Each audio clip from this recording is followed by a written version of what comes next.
하나님 아버지 감사합니다. 주의 말씀을 삼가 듣고자 합니다. 주의 선하신 말씀이 우리의 속사람 가운데 온전하게 하나님께서 말씀하신 그대로 담겨지도록 성령께서 이 시간 감동하시옵소서. 진리의 말씀을 가슴에 품고 주께서 기대하시는 하나님의 나라를 이루는 사람으로 이 하루를 걷게 하옵소서. 민족의 명절 설날입니다. 설날 가운데도 우리의 걸음이 흐트러지지 아니하고 살아계신 주님의 말씀을 따라 지금도 우리 곁에 가까이 계시는 하나님의 선하신 뜻을 따라 우리의 속사람 가운데 우리를 성전 삼아 우리 가운데 거하시는 하나님의 뜻을 받들어 이 하루 걷게 하옵소서. 이 말씀이 우리의 삶의 등불이 되게 하시고 오늘 우리가 걸어갈 길에 등대가 되게 하옵소서. 이 말씀을 따라 오늘 우리의 삶이 하나님께서 보내시는 곳에서 빛이 되게 하시고 소금이 되게 하시고 향기 되게 하옵소서. 의지하오며 예수님 이름으로 기도합니다. 아멘. 네, 오늘은 사무엘 하서 22장에서 24장까지 말씀 함께 읽습니다. 민족의 명절 설날입니다. 주님 안에서 복된 설날 되시기 바랍니다. 사무엘 하서의 말씀을 이제 마무리합니다. 다윗왕 이야기였죠. 다윗의 왕이 되기까지, 통일 왕국의 왕이 되기까지, 그리고 그 이후 그의 위대한 왕 다윗, 성군 다윗의 이야기를 먼저 말하지만 그 후에 일이 있으니라. 사무엘하서 13장 이후 거기서부터 20장까지 압살롬의 반란 사건, 참 너무나 슬프고 아프고 한 사건을 만납니다. 근데 그것이 다윗이 자초한 일이었다는 겁니다. 하나님께서는 하나님의 사람이랄지라도 하나님의 마음이 합한 사람이랄지라도 그러한 일이 있을 때 그걸 눈 감아주신 분이 아니셨음을 사무엘하서는 우리에게 말씀합니다. 반면교사 꼭 삼아라 라고 말씀하고 있습니다. 그리고 그 이후 다윗의 이제 삶의 마무리의 부분들까지 우리가 보았습니다. 그리고서 이제 다윗 때 마지막 이야기들 채워갑니다. 그리고 그의 거기까지 살았던 불행한 모든 시간이 다 겪고 말년에 힘겨운 시간, 어떻게 보면 사람들이 외면하고 병든 다윗 그런 시간까지 다 지나고 나서 그의 고백들이 담겨 있고 그리고 다윗과 솔로몬의 이야기로 넘겨지는 중요한 사건을 맨 뒤로 뺍니다. 그게 다윗의 인구조사 이야기를 맨 뒤 24장에 배치했습니다. 그 다음 열왕기 상소로 이어가는 이야기의 지렛대가 24장이 됩니다. 사무엘하서 22장입니다. 여호와께서 다윗을 모든 원수의 손과 사울의 손에서 구원하신 그 날에 다윗이 이 노래의 말씀으로 여호와께 아뢰어 이르되 합니다. 여기 사무엘하서 22장에 있는 말씀이 바로 시편 18편 전체입니다. 그리고 22장 1절이 시편 18편 거기에 1절 위에 시편 18편을 소개하는 그 내용입니다. 여호와께서 다윗을 모든 원수의 손과 사울의 손에서 구원하신 그 날에 이 표현이 사무엘 하서에 나옵니다. 앞서서 7장에 먼저 있었습니다. 7장 여호와께서 그 날에 그러니까 7장도 다윗이 성전을 지어 바치고 싶었던 그날도 사실은 다윗 생애 가운데 좀 뒤에 사건인 거고 22장도 그러한 거죠. 특별히 모든 원수 속에는 압살롬이 들어갈 수밖에 없습니다. 압살롬이 난 이 사건이 이르되 여호와는 나의 반석이시오 나의 요새시오 나를 위하여 건지시는 자시오 내가 피할 나의 반석의 하나님이시오 나의 방패시오 나의 구원의 뿌리시오 나의 높은 방대시오 그에게 피할 나의 피난처시오 나의 구원자시라 나를 폭력에서 구원하셨도다.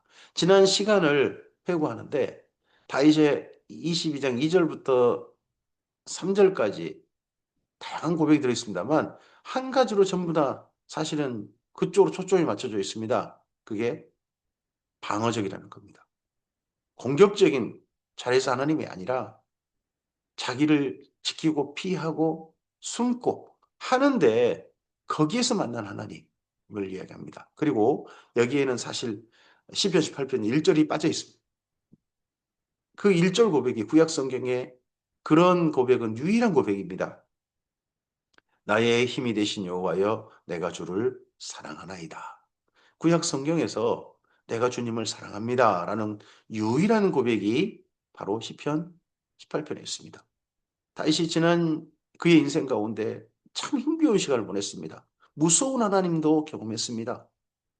그런 하나님을 지극히 사랑한 다윗인데 진짜 마음을 다하고 뜻을 다하고 힘을 다해 하나님을 사랑한 사람이어서 불행하건 어쩌건 간에 그런 하나님이어서 그가 고백한 하나님을 향해서 뭐로 고백하느냐? 나는 하나님을 두려운 하나님이다라고 고백한 게 아니라 내가 주님을 사랑합니다라는 고백을 했던 1절이 현재는 빠져 있습니다.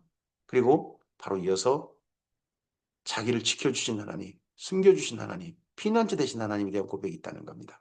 우리도 우리 하나님에 대한 우리 인생의 경험이 어느 한쪽에 좀 많을 수밖에 없죠. 다윗은 예, 도망치면서 피하면서 하나님을 만났습니다.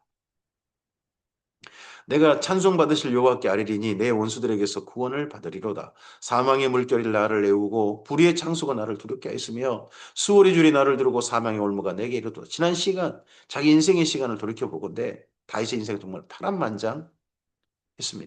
그것도 힘겨운 일들 죽음의 위기에 사선에서 그의 인생을 걸어왔죠.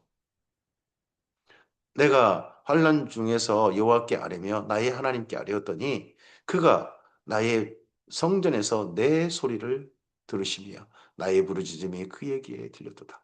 하나님께서 성전에서 내 소리를 들으셨답니다. 이 성전이 어디입니까? 다윗이 하나님을 배웠던 성전.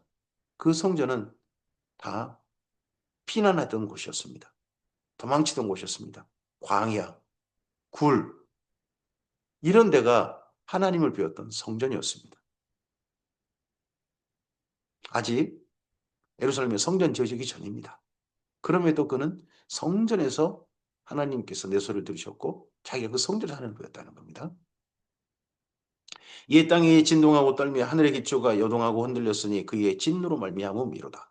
그의 코에서 연기가 오르고 입에서 불이 나와 사름이여 그 불에 숯이 피었도다. 그가 또 하늘을 들이우고 강림하시니 그의 발 아래는 어두캄캄하였도다. 그룹을 타고 나르시며 바람날개 위에 나타나셨도다.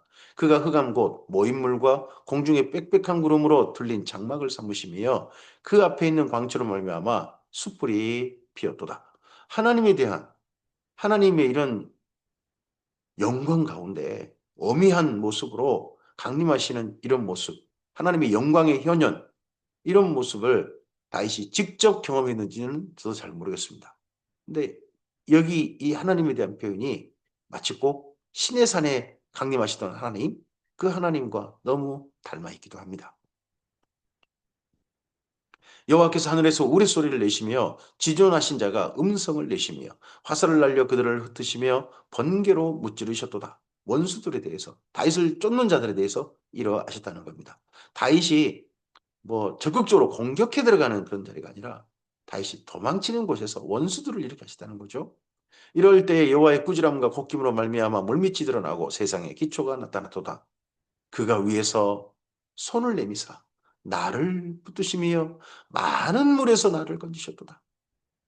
하나님께서 그 손으로 다윗을 홍수 속에 허우적거리는 다윗을 그 물에서 건져내셨다는 겁니다.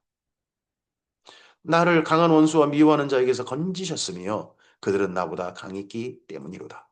그들이 나의 재앙의 날에 내게 이르렀으나 여호와께서 나의 의지가 되셨도다. 그래서 광야에서 하룻밤 달게 자고 난 다음에 그가 고백합니다. 그의 시편에 보면 지난밤에 단잠을 잔 거 보니까 이곳에 하나님이 나와 함께 계셨다. 하룻밤 달게 자고서 피곤해서 잤을지도 모르는데 잠을 못 이루는 날이 제법 있었던 것 같습니다. 다윗에게. 불면의 밤이. 그런데 잠을 깊이 편안하게 잔 거 보니까 하나님이 나와 함께 계셨다.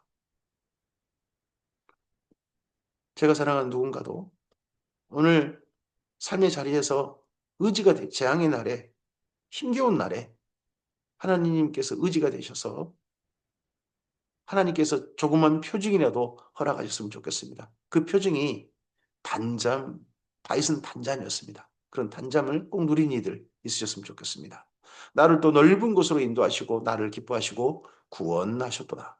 여호와께서 내 공의를 따라 상 주시며 내 손의 깨끗함을 따라 갚으셨으니 이는 내가 여호와의 도를 지키고 악을 행함으로 내 하나님을 떠나지 아니하였으며 그의 모든 법도를 내 앞에 두고 그의 규례를 버리지 아니하였음이로다. 이게 젊은 날의 다윗의 고백입니다. 정말 젊은 날의 다윗은 주님 말씀하시면 내가 나가리다. 주님 말씀하시면 내가 멈춰 서리이다. 하는 그런 다윗이었습니다. 당당한 다윗이었죠. 원수들 앞에서 다윗은 부끄럽지 않는 다윗이었습니다. 당당한 다윗. 내가 또 그의 앞에 완전하여 스스로 지켜 죄악을 피하였나니 그러므로 여호와께서 내 의대로 내 눈앞에 내 깨끗한 대로 갚으셨도다. 그게 다윗의 나라라고 다윗은 여기고 있는 거죠. 자비한 자에겐 주의 자비하심을 나타내셨고요. 완전한 자에겐 주의 완전하심을 보이시며 깨끗한 자에겐 주의 깨끗하심을 보이시며 사악한 자에게는 주의 거스리심을 보이시리이다. 주께서 곤고한 백성은 구원하시고 교만한 자를 살피사 낮추시리이다. 여호와여 주는 나의 등불이시니 여호와께서 나의 어둠을 밝히시리이다. 내가 주를 의리하고 적진을 달리며 내 하나님을 의지하고 성벽을 뛰어넘나이다. 이건 전쟁터의 다윗이죠. 전쟁왕 다윗. 다윗의 신앙생의 고백은 힘겨웠던 날에 함께 하셨던 하나님. 첫 번째 그의 고백이 있었습니다. 그리고 두 번째 고백은 전쟁터에서 자기와 함께 하셨던 하나님. 전쟁왕 다윗의 고백인 거죠. 하나님의 도는 완전하고 하나님 여호와의 말씀은 진실하니 그는 자기에게 피하는 모든 자에게 방패시로다. 여호와 외에 누가 하나님이며 우리 하나님 외에 누가 반석이냐. 여호와는 나의 견고한 요새시며 나를 안전한 곳으로 인도하시며 나의 발로 암사슴 발 같게 하시며 나를 나의 높은 곳에 세우시며 내 손을 가르쳐 싸우게 하시나니 내 팔이 노화를 당기도다. 다 전쟁터의 경험의 하나님이죠. 여호와께서 또 주의 구원의 방패를 내게 주시며 주의 온유함이 나를 크게 하셨나이다. 내 걸음을 넓게 하셨고 내 발이 미끄러지지 아니하게 하셨나이다. 내가 내 원수를 뒤쫓아 멸하여 싸우며 그들이 무찌르기 전에는 돌이키지 아니하였나이다. 그래서 다윗의 전쟁터의 다윗의 경험한 하나님 어떤 하나님입니까? 다윗이 어디로 가든지 이기게 하셨더라. 내가 그들을 무찔러 전멸시켰더니 그들이 내 발 아래 엎드러지고 능히 일어나지 못하였나이다. 이는 주께서 내게 전쟁하게 하려고 능력으로 내게 띠띠우사 일어나 나를 치는 자를 내게 굴복하게 하셨사오며 지난 생에 다윗은 정말 이로했습니다. 여호와께서 또 내 원수들이 내 등을 내게로 향하게 하시고 내게 나를 미워하는 자를 끊어버리게 하셨음이니이다. 그들이 도움을 구해도 구원할 자가 없었고 여호와께서 부르짖어도 대답하지 아니하셨나이다. 내가 그들을 땅에 티끌같이 부스러뜨리고 거리에 진흙같이 밟아 해쳤나이다. 주께서 또 나를 백성의 다툼에서 건지시고 나를 보존하사 모든 민족이 으뜸으로 삼으셨으니 내가 알지 못하는 백성이 나를 섬기리이다. 네, 이제 모든 백성의 다툼에서도 자기를 건져내셨고 그리고 다른 민족, 가나안 땅에 사는 타민족에게도 하나님께서 으뜸으로 삼으셔서 이제는 이스라엘 민족만 아니라 타민족들도 이스라엘 민족을 감히 넘보지 못하고 이스라엘 민족을 섬기는 특별히 이스라엘 민족이 왕으로 있는 다윗 가문을 이제 섬기는 그런 구조가 확고해진 거죠. 이방인들이 내게 굴복하며 그들이 내 소문을 귀로 듣고 곧 내게 순복하리로다. 이방인들이 죄악하여 그들의 견고한 곳에서 떨며 나오리로다. 여호와의 사심을 두고 나의 반석을 찬송하며 내 구원의 반석이신 하나님을 높일지로다. 이 하나님이 나를 위하여 보복하시고 민족들이 내게 복종하게 하시며 나를 원수들에게서 이끌어내시며 나를 대적하는 자 위에 나를 높이시고 나를 강포한 자에게서 건지시는도다. 그래서 다윗의 나라를 감히 넘보지 못하는 그런 확고한 구조가 가나안 땅에 이루어졌습니다. 하나님께서 이스라엘 민족을 세상의 보배로 삼으시겠다. 내 소유로 삼으시겠다 하셨는데 그러한 기초를 만들었고 모든 민족들이 다윗과 함께 하신 하나님, 이스라엘 민족과 함께 하신 하나님을 향하여서 주목할 수밖에 없는 그런 위협을 다시 이루어냈습니다. 그러면 제사장 나라가 될 수 있는. 그리고 그런 주변 민족들에게 이스라엘 민족은 뭔가 달라 하는 거룩한 백성이 될 기초가 다윗 왕 때 이루어진 거죠. 이제 이 기초를 따라 하나님이 기대하신 나라로 나가면 되었던 겁니다.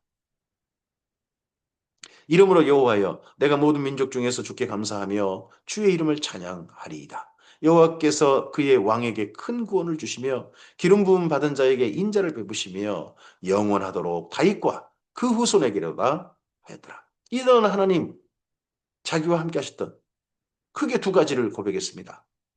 하나는 재앙 가운데서 자기를 보호하시고 자기가 피했더니 지켜주신 하나님. 또 하나는 전쟁왕 다윗, 전쟁터에서 함께 하셨던 하나님. 고백입니다. 우리 인생 가운데 하나님은 어떤 하나님으로 고백됩니까? 다윗의 고백은 크게 두 가지인데 우리도 하나님을 어떠한 곳에서 만났습니까? 그 하나님에 대한 순전한 고백으로 이 명절 사랑하는 사람들과 만날 때 그 고백하는 사람으로 우리가 만났으면 좋겠습니다. 다윗은 이 고백을 시편으로 남겨놓아서 그 이후에 수많은 사람들에게 자기 인생을 이렇게 간증하고 있습니다. 자기가 만난 하나님을. 사무엘하서 23장입니다. 이는 다윗의 마지막 말이라. 이세 아들 다윗이 말하며 높이 세워진 자 야곱의 하나님께로부터 기름 부음 받은 자 이스라엘의 노래 잘하는 자가 말하노라. 여호와의 영이 나를 통하여 말씀하시며 그의 말씀이 내 혀에 있도다. 이스라엘의 하나님이 말씀하시며 이스라엘 반석이 내게 이르시기를 사람을 공의로 다스리는 자 여호와를 경외함으로 다스리는 자여 그는 돋는 아침빛 같고 구름 없는 아침 같고 비 내린 후에 광선으로 땅에 소금이 돋는 새풀 같으니라 하시도다. 하나님은 다윗에게 어떤 하나님으로 고백되고 있습니까? 내 집이 하나님 앞에 이같이 아니하냐? 하나님이 나와 더불어 영원한 언약을 세우사 만사에 구비하고 경고하게 하셨으니 나의 모든 구원과 나의 모든 소원을 어찌 이루지 아니하시랴. 그러나 사악한 자는 다 내버려질 가시나무 같으니 이는 손으로 잡을 수 없음이로다. 그것들을 만지는 자는 철과 창자를 가져야 하리니 그것들이 당장에 불살리리로다 하니라. 다윗의 여기 7절까지 23장의 이 말씀은 모르겠습니다. 다윗의 그 마지막 말이라고 표현된 걸로 봐서는 다윗의 치적비, 뭐 공덕비 그런 데에 들어갈 말이었을까요? 아니면 다윗이 자기 인생을 마무리하면서 그러면서 남겼던 그런 그의 통찰에 대한 그런 마지막 그의 고백이었을까요? 어떤 식의 말씀이었는지 모르겠습니다만 이 말씀이 마지막 말이다라고 사무엘하서는 표현하고 있습니다. 그리고 다윗이 다윗되게 되었던 끝까지 그 수많은 질곡 속에서도 그가 자초한 일 속에서 고통당한다든지 그러면서도 삶이 흐트러지지 않고 하나님을 순전하게 사랑하고 그의 걸었던 걸음을 그래서 흔들리지 않고 걸어갔던 그의 걸음에는 그의 혼자 걷지 않았기 때문인 게 또 보입니다. 다윗의 용사들이 있었습니다. 그래서 여기 사무엘하서의 맨 뒷부분에 다윗의 용사 37명을 이야기합니다. 역대상서 70명과 비교됩니다. 다그몬 사람 요셉 바세바시라고도 하고 에센 사람 아딘노라고도 하는 자는 군지휘관의 두목이라 그가 단번에 800명을 쳐 죽였더라. 그 다음은 아우와 사람 도대의 아들 엘르아살이니 다윗과 함께한 세 용사 중에 한 사람이라. 블레셋 사람들이 싸우려고 거기에 모임에 이스라엘 사람들이 물러간지라. 세 용사가 싸움을 도두고 그가 나가서 손이 피곤하여 그 손에 칼에 붓기까지 블레셋 사람을 치니라. 그날에 여호와께서 크게 이기게 하셨으므로 백성들은 돌아와 그의 뒤를 따라가며 노력할 뿐이었더라. 그 다음은 하랄 사람 아게의 아들 산마라. 블레셋 사람들이 사기가 올라 거기 녹두나무가 가득한 한쪽 밭에 모임에. 우리나라는 녹두나무? 하여튼 뭐 그런 거에 거기가 뭐 사람 밭이 있다 그런데 그쪽도 녹두를 키우는지. 백성들은 블레셋 사람들 앞에서 도망하되 그는 그 밭 가운데 서서 막아 블레셋 사람들을 친지라 여호와께서 큰 구원을 이루시느니라. 또 30두목 중 세 사람이 곡식 뺄 때에 아둘람굴에서 내려가 다윗에게 나아갔는데 때에 블레셋 사람이 한 무리가 르바임 골짜기에 진쳤더라. 다윗이 가장 먼저 사울을 피해서 첫 번째 그 사람들이 모였던 장소가 아둘람굴입니다. 다시 도망자 생활의 시작이죠. 10년 정도 도망 생활했다고 보는데 그때 시작이 아둘람굴인데 그때부터 함께했던 사람들이 있는 겁니다.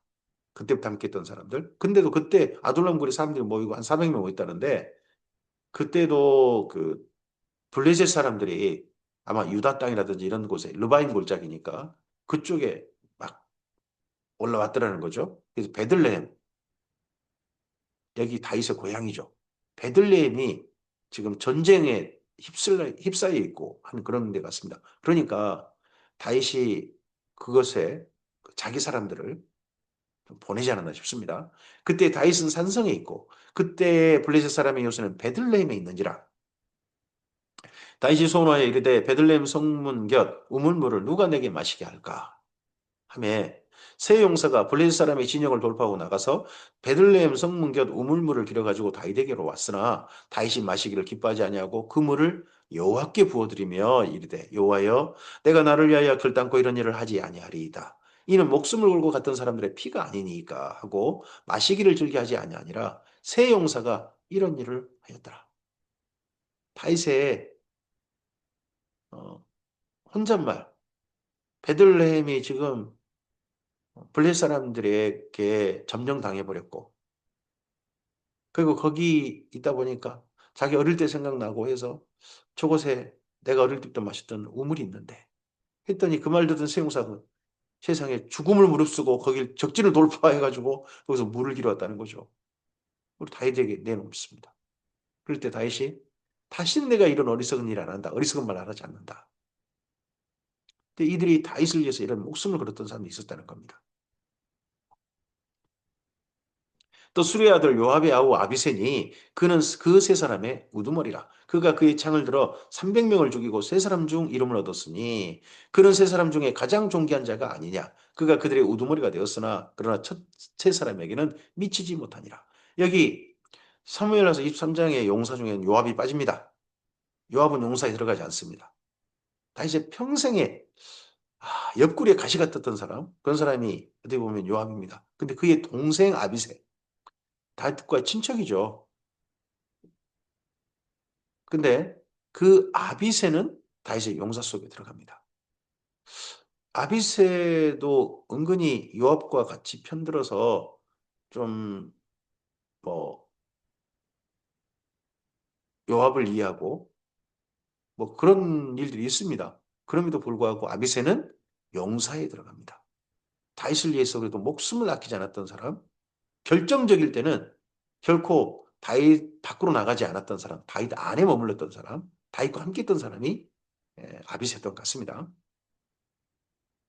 또 갑스엘 용사의 손자 여호야다의 아들 분하야입니다. 이 사람은 집안이 무신 집안인 게 보입니다. 갑스엘 용사의 손자잖아요. 또 그리고 여호야다.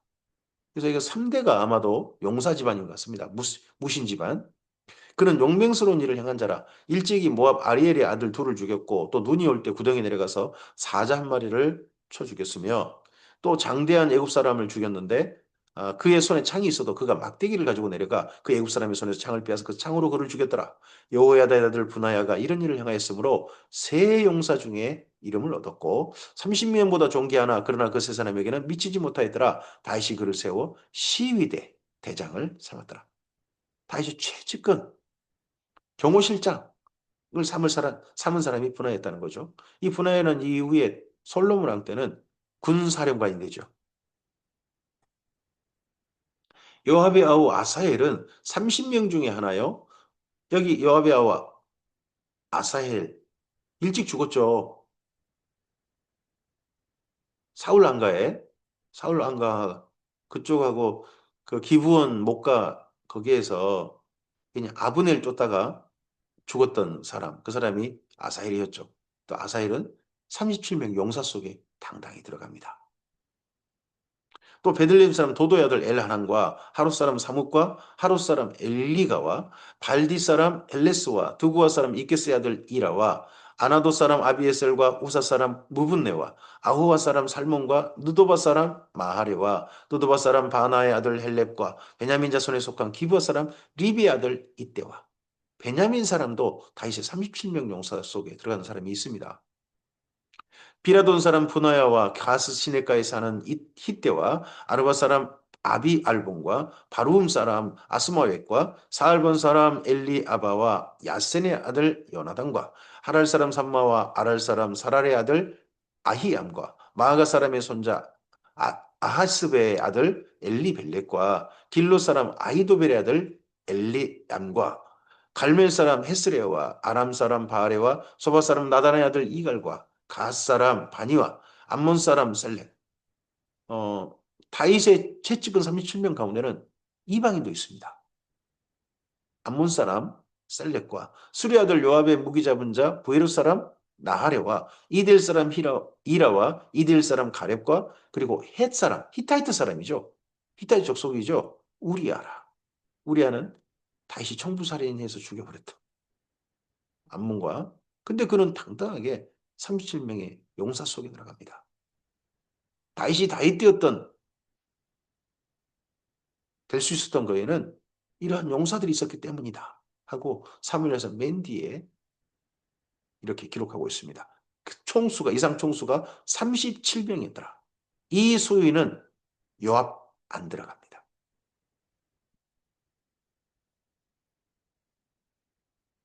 사무엘하서 24장입니다. 여기 사무엘하서 24장은 다윗이 과연 그의 왕 말기에 있었던 사건이냐? 그건 잘 모르겠습니다. 그건 잘 모르겠습니다. 여기 이 사건이 있고 난 다음에 다윗이 성전을 지어 바치고 싶어 했던 7장이 있을 수 있습니다. 이 사건 후에. 근데 7장은 여호와께서 모든 원수를 물리치신 후에 라고 표현하고 있거든요. 그래서 사무엘하서 24장도 물론 다윗의 사역 초기는 아니겠습니다만 근데 아주 후기의 사건도 아닐 수 있다.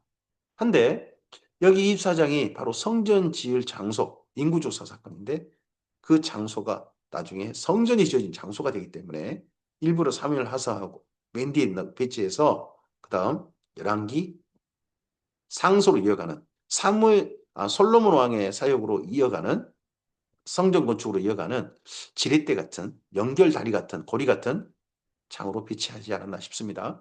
여호와께서 다시 이스라엘 향하여 진노하사 그들을 치시려고 다윗을 격동시키사 가서 이스라엘과 유다의 인구를 조사하라 하신지라. 하나님께서 인구 조사하라고 하셨다 하고 여기 사무엘하서 24장에 표현되어 있습니다. 근데 여기 표현은 이렇습니다만 역대상서에 가면 사탄이 다윗을 격동했다는 겁니다. 그럼 하나님께서 사탄이 다윗을 격동하도록 허용하셨다 하는 표현을 여기 사무엘 24장 1절은 이렇게 쓴 것으로 보입니다. 어찌든지 사탄이 격동된 것도 하나님 허용 범위 아니고 거기에 휘말려 버리면 하나님 허용 범위 안에서 그렇게 된 거니까요. 욥을 하나님께서 시험하셨습니다. 근데 사실 하나님께 시험하신 게 아닙니다. 사탄이 시험했죠. 근데 하나님께서 욥을 시험하셨다. 하나님의 허용이시죠.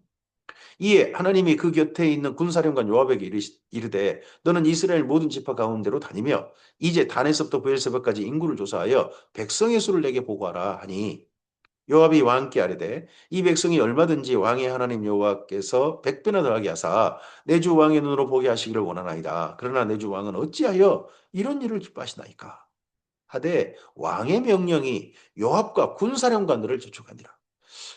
다윗이 요압에 대해서 자기가 뭔 일을 하고자 할 때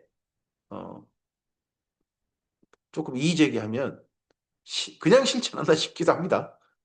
여기 인구조사할 때 사실 요압의 말이 도리어 더 하나님의 마음과 맞는 제안이죠. 이의제기입니다. 그런데 다윗은 재촉했다는 겁니다. 여호와과 군사령관들이 이스라엘 인구를 조사하려고 왕 앞에 물러나 요단을 건너 각 골짜기 가운데 성읍 아로엘 오른쪽 곧 야셀 맞은 쪽에 이르러 장막을 쳤답니다. 인구 조사한 사람들이 누구냐? 군대에서 인구 조사했습니다.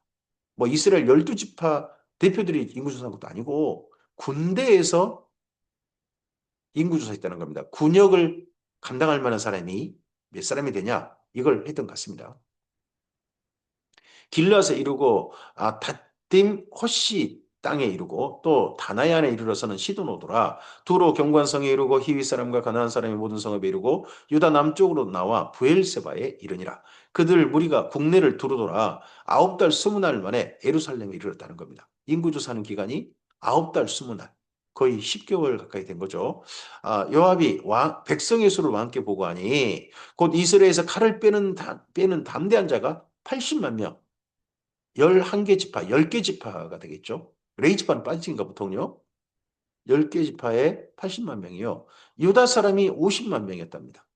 유다 사람은 50만 명, 한 개 지파인데. 이게 사실일까요? 이에 대해서는 모르겠습니다. 수가 이렇게 됐는데 유다 지파는 조금 뻥튀가 됐을 수도 있겠다. 왜 유다 지파만 50만 따로 더더구나 수를 모든 이스라엘이 그냥 80만이라고 이렇게 하는 것도 아니고 유다 지파는 따로 뗍니다. 이 인구조사에 뭔가 여기 다윗의 인구조사에 뭔가 조금 좀 그래서 조금 좀 둘로 나누는 그런 게 좀 보이지 않습니까? 다윗이 백성을 조사한 후에 그의 마음에 자책하고 다윗이 여호와께 아뢰되 내가 이 일을 행함으로 큰 죄를 범하였나이다. 여호와여 이제 간구하옵나니 종의 죄를 사하여 주옵소서. 내가 심히 미련하게 행하였나이다. 아니라 미련한 일을 자초해서 했다는 겁니다. 다윗의 삶 속에 범죄했다 할 수 있는 두 가지 사건이 있는데 하나는 우리아나 바세바를 서로 관계를 갖고 우리아를 청부살인했던 그 사건인 거고 또 하나 사건이 여기 인구조사했다라고 다윗은 고백합니다. 다윗이 아침에 일어날 때 여호와의 말씀이 다윗의 선견자 된 선지자 가덱에 임하여 이르시되 가서 다윗에게 말하기를 여호와께서 이같이 말씀하시기를 내가 내게 세 가지를 보이노니 너를 위하여 너는 그 중에서 한 가지를 택하라. 내가 그것을 내게 행하리라 하셨다 하라 하시니 가시 다윗에게 이르러 아뢰어 이르되 왕의 땅에 7년 기근이 있을 것이니까 혹은 왕이 왕의 원수에게 쫓겨 석 달 동안 그들 앞에 도망하실 것이니까 혹은 왕의 땅에 사흘 동안 전염병이 있을 것이니까 왕은 생각하여 보고 나를 보내신 이에게 무엇을 대답하게 하소서. 그렇죠. 갓은 정말 사정 없습니다. 봐주는 거 없습니다. 나단은 그래도요. 하나님 그 사람이 바로 당신이라 하면서도 하나님께 당신의 죄를 사하셨답니다. 근데 당신이 자초한 일 때문에 당신 집에 하나님의 원수가 마음껏 휘저어 버리는 그런 일이 있게 될 겁니다라고 이렇게 있는데 뭐 갓은 딴 말 없습니다. 왕이요. 당신은 어떤 일을 이제 하나님께서 재앙으로 내리실 것을 당신이 선택하시오. 무섭죠. 다윗이 가덱에 이르되 내가 고통 중에 있도다. 청하건대 여호와께서는 긍휼히 크시니 우리가 여호와의 손에 빠지고 내가 사람의 손에 빠지지 아니하기를 원하노라 하는지라. 내가 죄를 지은 거에 대해서 피할 생각은 다윗은 없습니다. 아예 무죄 방면 받는 것은 물론 죄를 사하여 주시나 죄에 대한 책임을 지는 것에 대해서는 결코 피하지 않습니다. 이는 여호와께서 그 아침부터 정하신 때까지 전염병을 이스라엘에 내리시리니 단에서부터 부엘세바까지 백성의 죽은 자가 7만 명이랍니다. 여호와의 손에 빠지고 사람의 손에 빠지지 않기를 원한다라고 하다 보니까 그 세 가지 재앙 중에 하나님이 직접 내리시는 재앙, 3일 재앙을 다윗이 택한 겁니다. 그러자 전염병이 이스라엘에 퍼져가지고 다윗의 인구조사 덕분에 죽은 사람이 무려 7만 명이었다는 겁니다. 이 지도자의 선택이 피해가 고스란히 백성들에게 갈 수 있습니다. 정반대로 지도자의 선택이 수많은 백성들에게 이익으로 좋은 일로 갈 수도 있습니다. 천사가 예루살렘을 향하여 그의 손을 들어 멸하려 하더니 여호와께서 이 재앙 내리심을 뉘우치사 백성을 멸하는 천사에게 이르시되 족하다 이제는 내 손을 거두라 하시니 여호와의 사자가 여부수 사람 아라우나의 타작마당 곁에 있는지라. 다윗이 백성을 치는 천사를 봤어요. 이 천사가 백성을 치고 있을 때 다윗에게 보였다는 겁니다. 우리들 삶 속에 평생에 이런 하나님의 천사가 우리 삶에 가까이 와서 하나님께서 보내신 지시하신 일들을 하고 있는 모습을 우리 눈으로 목격한다면 또 평생에 어마어마한 사건이 될 것 같습니다. 다윗이 천사를 본 장소가 바로 아라우나의 타작마당, 예루살렘, 예루살렘의 모리아산이죠. 지금 예루살렘의 성은 시온산에 위치합니다. 시온산, 예루살렘의 산이 크게 주변에 네 개 산인데 그중에 시온산이라는 산, 거기에 지금 도시가 위치하고 있습니다. 거기에 동쪽, 중앙계곡이 있고 동쪽에 바로 성문 밖, 거기가 모리아산입니다. 그리고 모리아산 너머로 산이 하나 더 있죠. 그게 감람산 동쪽으로 가면. 근데 모리아산 거기에 천사가 서 있는 걸 보였다는 겁니다. 곧 여호와께 아뢰어 이르되 나는 범죄하였고 악을 행하였거니와 이 양무리는 무엇을 행하였나이까? 청하건대 주의 손으로 나와 내 아버지 집을 치소서 아니라 이스라엘 민족을 치지 마시고 나와 내 집을 치소서. 우리 가문이 차라리 이를 당하게 하소서. 이날에 가시 다윗에게 이르러 그에게 아뢰되 올라가서 여부스 사람 아라우나의 타작마당에서 여호와를 위하여 제단을 쌓으소서 하매 이 아라우나의 마당에 거기다가 하나님께 제단을 쌓으소서. 다윗이 여호와께서 명하신 바 가세 말대로 올라가니라. 아라우나가 바라보다가 왕과 그의 부하들이 자기를 향하여 건너옴을 보고 나가서 왕 앞에서 얼굴을 땅에 대고 절답니다. 건너왔다 그러지 않습니까? 시온 산성에서 모리아산 그쪽으로 갈 때는 중앙 계곡이 있단 말이에요. 중앙 계곡을 그래서 건너갔다. 계곡을 건너갔다 하는 표현으로 쓰고 있는 겁니다. 이 건너간 이 중앙 계곡 그곳에 해골 같은 바위가 하나 있었다고 합니다. 그래서 그 바위 이름이 골고다인 겁니다. 그곳에서 예수님이 나중에 못 박히신 장소가 또 이 중앙 계곡 다윗이 건너간 거기이기도 합니다. 이르되 어찌하여 내 주 왕께서 종에게 임하시나이까 하니 다윗이 이르되 내게서 타작마당을 사서 여호와께 제단을 쌓아 백성에게 내리는 재앙을 그치게 하려 함이라 하는지라. 아라우나가 다윗에게 이르되 아뢰되 원하건대 내 주 왕은 좋게 여기시는 대로 취하여 드리소서. 번제에 대하여는 소가 있고요 뗄나무에 대해서는 마당질하는 도구와 소의 멍에가 있습니다 하고 아라우나가 모든 걸 제단을 위해서 하나님께 제사를 드린다면 그걸 쓰십시오. 자기 거 전부 다 그냥 바치겠습니다. 합니다. 왕이요? 아라우나가 이것을 다 왕께 드리나이다 하고 또 왕께 아뢰되 왕이 하나님 여호와께서 왕을 기쁘게 받으시기를 원하나이다. 한데 왕이 아라우나에게 이르되 그렇지 아니하다. 내가 값을 주고 내게서 살이라. 값 없이는 내 하나님 여호와께 번제를 드리지 아니하리라 하고 다시 은 50세겔로 타작마당과 소를 샀다는 겁니다.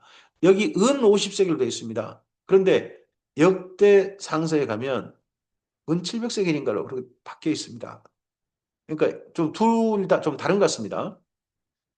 역대 상서는 아라운의 타작 마당 거기 가격인 것 같고 여기 사무엘 하서 24장의 은 50세겔은 아마도 소하고 거기에 제단을 쌓는 그 도구들 있지 않습니까? 불일 때운도 이런 것들 제단을 쌓기 위한 그런 도구들 제사를 드리기 위한 소등의 비용이지 않을까 싶습니다. 그곳에서 여호와를 위하여 제단을 쌓고 번제와 화목제를 드렸더니 이에 여호와께서 그 땅을 위한 기도를 들으심에 이스라엘에게 내리는 재앙이 그쳤더라. 제사를 예루살렘에서 어떻게 보면 최초로 드린 겁니다. 예루살렘에서 이 아라우나의 타작마당에서 이곳에 제사 드리고서 다윗이 말합니다. 이곳이야말로 하나님께서 제사를 받으시는 곳이다. 이전까지만 해도 다윗은 아마도 기브온 산당 거기에 그 노제단이 있으니까요. 거기서 제사를 드리거나 했을 겁니다. 나중에 솔로몬도 일천 번제를 기브온 산당에서 드려요. 그런데 여기 아라우나의 타작마당에서 제사를 받으신 하나님, 그리고 재앙을 멈추신 하나님을 보고서 이곳이 바로 하나님의 성전을 지을 자리, 하나님께서 제사를 받으시는 곳, 그곳이다. 라고 다윗이 확신을 갖게 됩니다. 그리고 그곳을 이제 성전터를 삼아서 이미 가격을 주고 샀으니까 성전터가 되게 하고, 그리고 성전을 짓기 위한 비용을 하나님께 건축 언급하는 다윗의 이야기가 역대 상서에는 있죠. 근데 사무엘하서는 이렇게 하고 멈춥니다.